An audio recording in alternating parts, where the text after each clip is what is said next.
Dokter Niko, mau tanya dong. Iya Dea, mau tanya apa? Jadi kemarin temen aku yang hamil tuh cerita, katanya dia hamil tapi air ketubannya kelebihan, dok. Oh iya? Nah itu dia dok, ngeri banget kan? Nanti bayinya bisa berenang dalam perut lagi.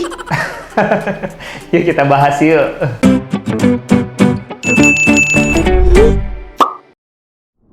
Hai Smart Moms Indonesia, welcome back to Dr. Niko Channel. Nah, kali ini kita akan bahas cairan ketuban yang berlebihan atau yang dikenal dengan polyhydramnion.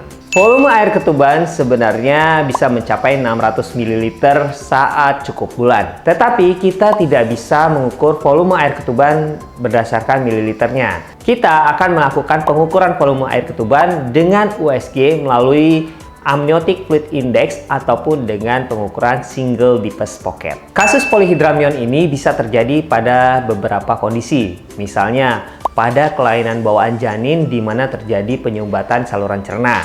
Kemudian pada infeksi tertentu seperti infeksi parvovirus B19, cytomegalovirus, dan rubella.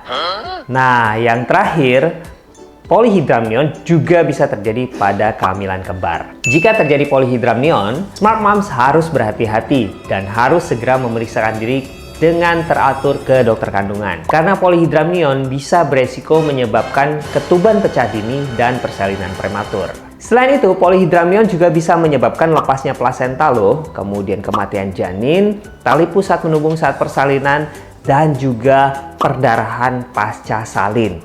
Jadi, pasien-pasien dengan polyhydramnion harus melahirkan di rumah sakit. Catat ya. Pada pasien-pasien dengan polyhydramnion ini sebenarnya gejalanya cukup mudah untuk diketahui. Di mana besarnya rahim itu tidak sesuai dengan usia kehamilan. Dan tentu saja akan jauh lebih besar dibanding usia kehamilan yang seharusnya. Nah, kalau sudah ada tanda dan gejala begitu, sebaiknya segera saja diperiksakan dengan USG di dokter kandungan Smart Moms untuk memastikan apakah betul ini adalah polyhydramnion atau kasus-kasus lain seperti kehamilan anggur ataupun kehamilan kembar.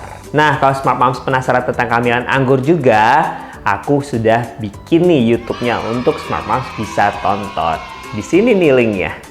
Sebenarnya untuk polyhydramnion sendiri bisa dilakukan amnioreduksi, di mana cairan ketuban disedot sebagian keluar. Tetapi tentu saja tindakan ini memiliki resiko. Resikonya adalah ketuban pecah dini dan persalinan prematur. Sehingga untuk melakukan tindakan ini, Smart Moms bisa berkonsultasi dengan dokter kandungan konsultan feto maternal. Jadi, yang penting Smart Moms lakukan adalah mengenali faktor-faktor risiko dari ketuban yang berlebih ini atau polyhydramnion. Nah, kalau Smart Moms pernah terinfeksi oleh infeksi-infeksi yang sudah saya sebutkan tadi seperti parvovirus, rubella, ataupun cytomegalovirus, maka Smart Moms wajib melakukan kontrol teratur ke dokter kandungan yang lebih ketat.